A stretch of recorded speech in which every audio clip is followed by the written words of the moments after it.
Nós temos um grande professor, um cara que já participou aqui do programa. Eu fiquei encantado com a presença, com a inteligência dele e as análises do professor Carlos Dias. Já queria trazer o professor para o programa. Bom dia, tudo bem, professor? Bom dia, Marco Antônio. A satisfação está com. Perdão.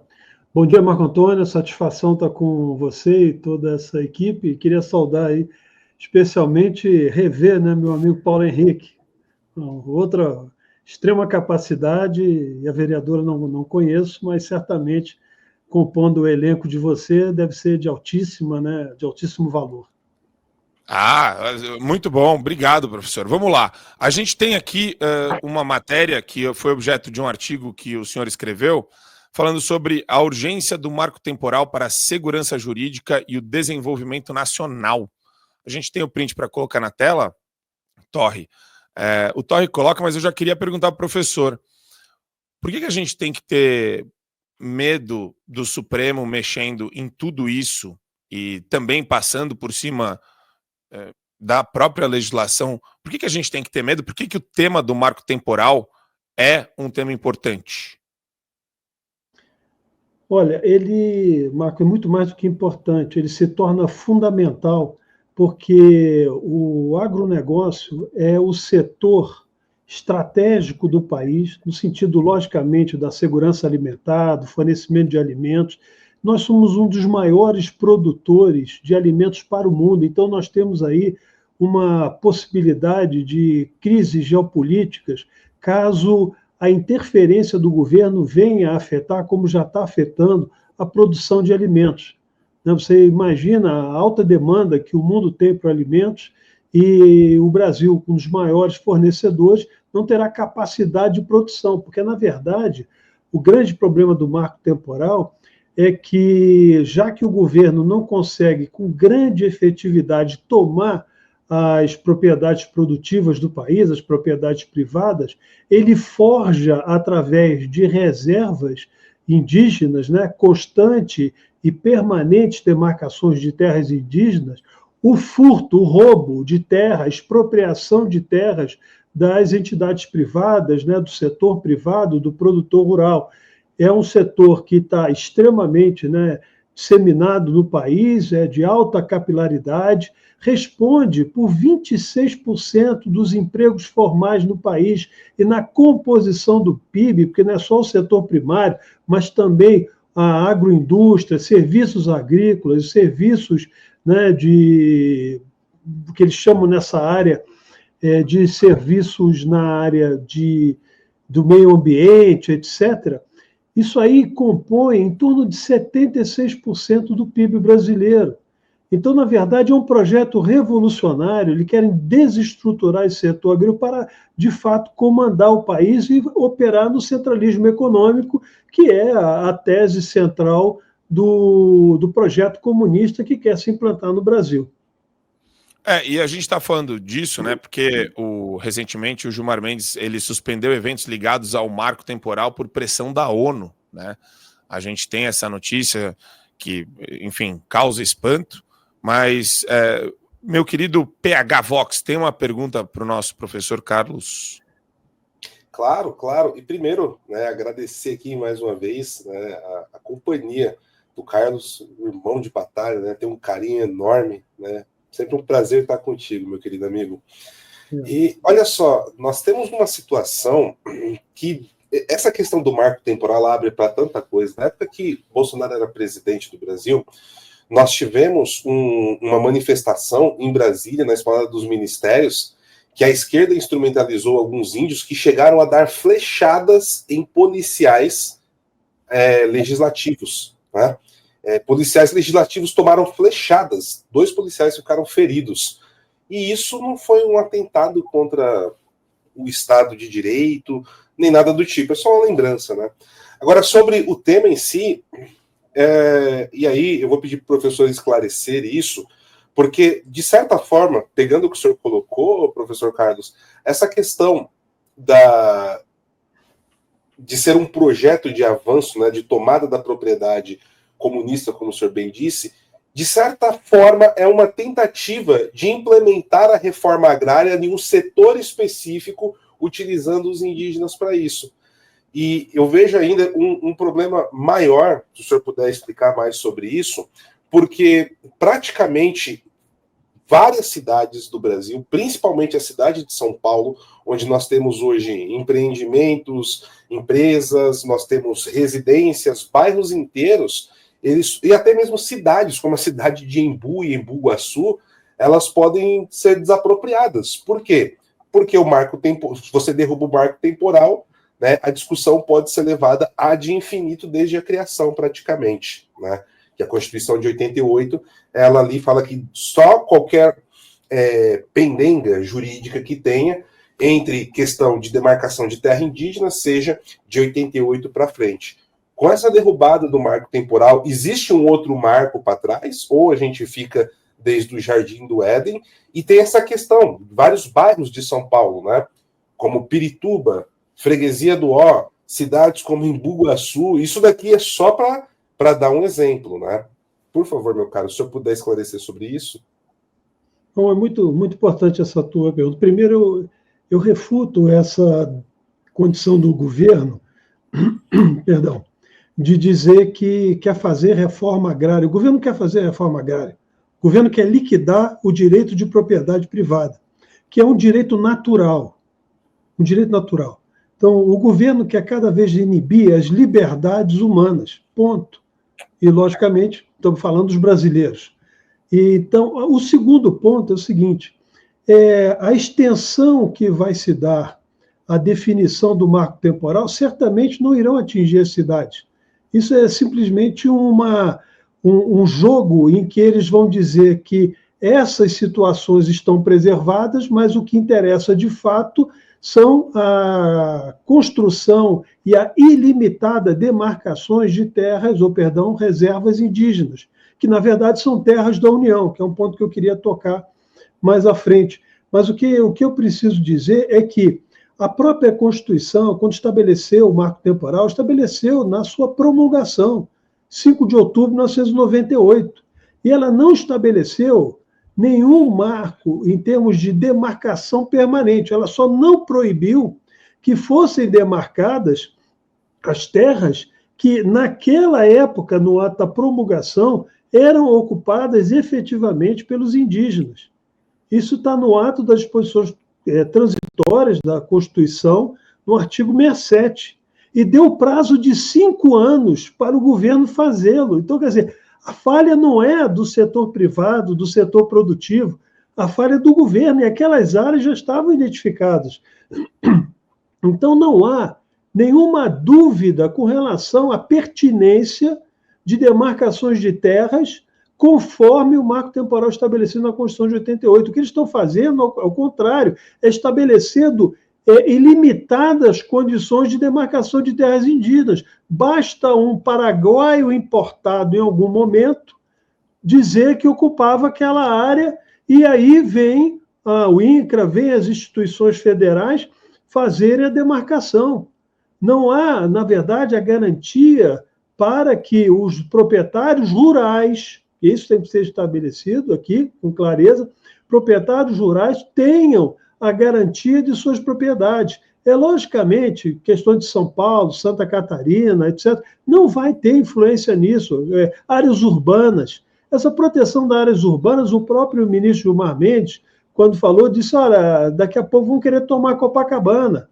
Mas isso é um cinismo, né? Porque, na verdade, ele sabe que o objetivo central é desmobilizar a área de produção rural e fazer o sistema que o governo está querendo fazer agora, né? Exatamente determinar o que se pode produzir, taxar as exportações do agro, permitir, por exemplo, que haja, como eles já propuseram, estão fazendo a derrubada do IPI das importações, o que é uma estupidez, que não vai gerar efeito nenhum, mas vai gerar, sim, uma certa intranquilidade no setor, e eles vão continuar asfixiando a questão do financiamento rural. Esse é um ponto relevante. Então, as medidas confiscatórias que o governo está fazendo, que na verdade são essas, né, em termos de você modular em reservas indígenas aquilo que é propriedade privada e produtiva. E concluindo, só quero jogar mais uma pressão para vocês aí. Se o governo defendesse efetivamente a autonomia dos indígenas, o que ele poderia fazer? Ele poderia permitir aqueles que já possuem, que são indígenas, na verdade, entre aspas, não, tem posse de 14% da área do Brasil. O setor agrícola, para você ter uma ideia, aproximadamente produz em 8% do território nacional. Os indígenas já possuem, já têm posse em 14%. Só que eles não podem absolutamente explorar economicamente e eles nem têm o direito de propriedade, porque, na verdade, as reservas são propriedade da União. Então, na verdade, é uma barreira que eles colocam e é uma forma, né, claramente de pegar as reservas indígenas e estabelecer o modelo de confisco de terras. Então, é esse ponto que eu gostaria também de trabalhar, essa exploração. E isso que o professor falou, tem um documentário muito legal da Brasil Paralelo, esqueci o nome, bicho. Que mostra... Cortina de Fumaça. Cortina de Fumaça, exato. E o pessoal é um documentário bem legal e mostra a essência de um mercado de balcão paralelo de antropólogo, membro do Ministério Público Federal, corruptos, seja por um desejo ideológico, uma tara ideológica, mas tem corrupção aí, entendeu? É ideologia com corrupção pura, né? Sem falar dos abusos, de virar e falar, olha, tá vendo aquela fazenda, né, aquela fazenda grande, bonita, aquilo lá era da tribo dos Paparequil, sei lá, inventa qualquer coisa, e daí, né, o antropólogo é o cara que legitima isso, acabou, vai para o juiz, que foi isso. Quando que foi isso? Há uns 400 anos atrás, de acordo com os meus cálculos. Pega a fazenda do cara, é isso, é expropriação, porra. Daí a gente fala, não, o socialismo não acabou com a queda do muro da União Soviética no mundo. Ele, porra, no Brasil sempre existiu e só aumentou. Mas, Duda, eu queria só fazer jogar para você fazer uma pergunta. Era só um comentário bem rápido mesmo, Marco. Me perdão cortar. É que o professor falou uma coisa e eu concordo inteiramente com o que ele disse, que as cidades não estarão no alvo. Agora eu vou fazer uma provocação aqui, né? Quem duvida de o MTST, por exemplo, utilizar tribos indígenas para desapropriar regiões onde nós tenhamos um condomínio que acabou de ser construído e pouco habitado? Eu não duvidaria.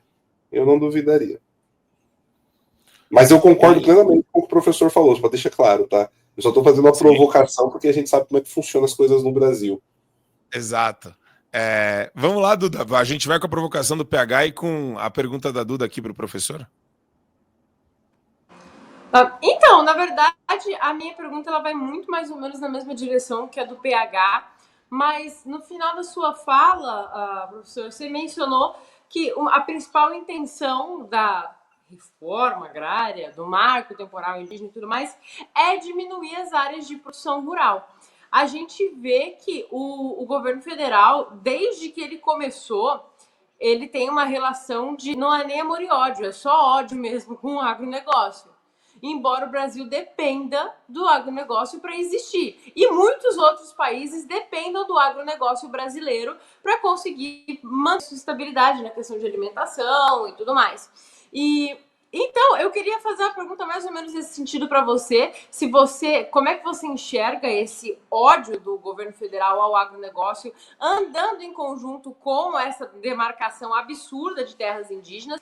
Porque é absurdo que um grupo tão pequeno de pessoas tenha tantas terras assim que, na verdade, nem seja propriedade deles. Então, é uma coisa bizarra atrás da outra. E também, como o PH falou, uma última provocação. É muito engraçado que, das mesmas pessoas, assim, que não, porque demarcação de terra indígena,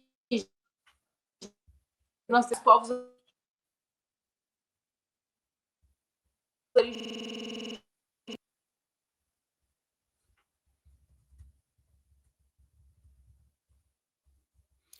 Eu acho que a Duda caiu, mas acho que o professor pegou o contexto da fala da Duda, né? Professor, vamos lá. Não, perfeito. Eu respondendo aqui a Duda, a questão é o seguinte: existe um projeto, de fato, não de projeto de brasileiros ou dimensão, por exemplo, de uma autonomia do país. O que o Brasil está vivendo são pressões dos inimigos internos para destruir setores e entregar esse setor aos seus partidos, né, e parceiros preferidos. Quando você fragiliza essa estrutura de produção, qual é a argumentação que o governo vai fazer? Exatamente aquela de que ele precisa intervir mais e trazer parceiros internacionais para essa operação. Eu diria até no singular, parceiro internacional, que já está dominando basicamente a infraestrutura do país, que é exatamente a China, o Partido Comunista Chinês, porque não existe empresa chinesa.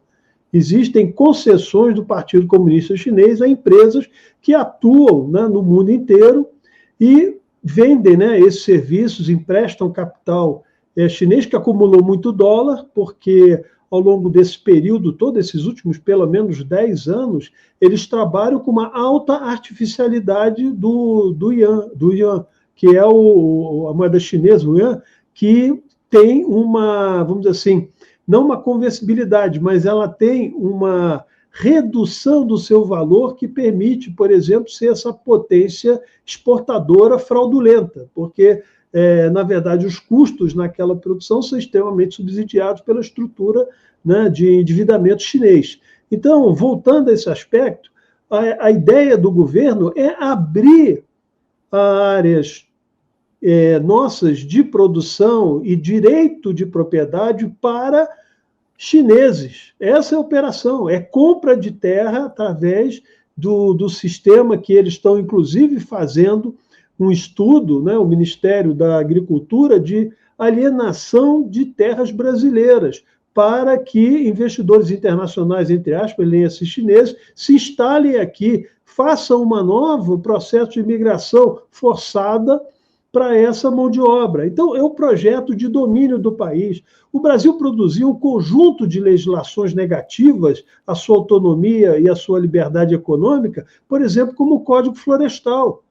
Se alguém olha uma barreira externa, fica preocupado, por exemplo, com as medidas da União Europeia, barreiras de outros países a produtos internacionais nossos, você repara que o Brasil continua sendo uma potência exportadora, o agro representa 50% em torno da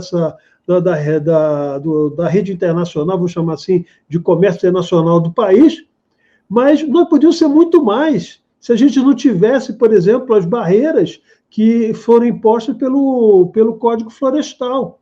Hoje nós temos alta capacidade tecnológica, nós temos possibilidade de exploração de recursos naturais de maneira extremamente racional, sem absolutamente atacar a questão da natureza, ao contrário, é um processo de conservação e preservação que anda conjuntamente. Então, o que eu vejo, na verdade, é um modelo de querer aniquilar uma estrutura que está bem sedimentada do ponto de vista econômico do país, e só que ela tem o que é central para a destruição do comunismo. O que é?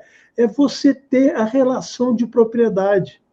Sim. Esse é o ponto, esse é o ponto. O sujeito está preocupado, embora vá chegar lá, alguém que tem um apartamento em algum lugar do país, em área urbana, vai chegar. Né? Vai chegar a ocupação, porque tem aquela tese, né, famigerada que fala da função social da propriedade, que essa aí sim pode se estender não ao pessoal rural, mas também ao pessoal urbano. E outra coisa, o Brasil precisa se atualizar, né? Vamos chamar assim, na moral econômica, que é a liberdade, que significa, o que significa a função social da propriedade? Significa aquilo que é direito natural. Nós podemos fazer uma equivalência com a parábola dos talentos. Você recebeu esses dons, você deve multiplicá-los e colocar o serviço comum. Mas isso não significa uma comunização da estrutura de produção.